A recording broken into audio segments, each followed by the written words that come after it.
राम शेतकरी मित्रांनो, आपण आता यावर्षी जे आपण मका लागवड केलेली होती त्यामध्ये आपलं घरचे बियाणं पण होतं. म्हणजे दुसऱ्याच्या शेतातून आणून जे बुट्टे काढून त्यानंतर आपण ते लागवड केलेली होती.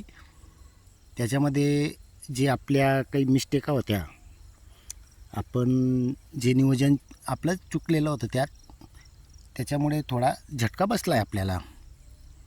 पण बियाणाचा दोष म्हणता येणार नाही येतो, कारण आपल्या गलत्या होत्या त्यामुळे आपण आता येणाऱ्या काळात जेव्हाही लागवड करायची त्यासाठी आपण आता चांगल्या पद्धतीचे बुट्टे काढून ठेवलेले आहेत.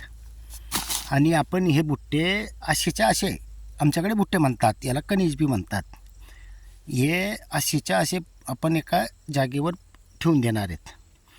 याच्यामध्ये आपण एका गुंटीमध्ये पॅक करू. याच्यात निंबाचा पाला, थोडी राख, गवऱ्यांची राख टाकून देऊ, थोडं जाड मीठ पण टाकून देऊ, म्हणजे जेणेकरून हे खराब होणार नाहीत.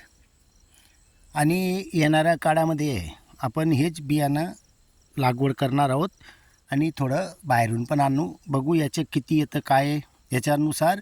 आणि आपल्याला समजा 2-3 बॅग लावायचे असतील तर हे किती पेरणी होईल त्याच्यानंतर आपण ते बॅग आणू. तोपर्यंत आपण हे बियाणं स्टॉक करून ठेवतो आहे की आपल्याला पुढच्या वर्षी बियाणं कमी घेण्याची गरज पडणार आहे. धन्यवाद.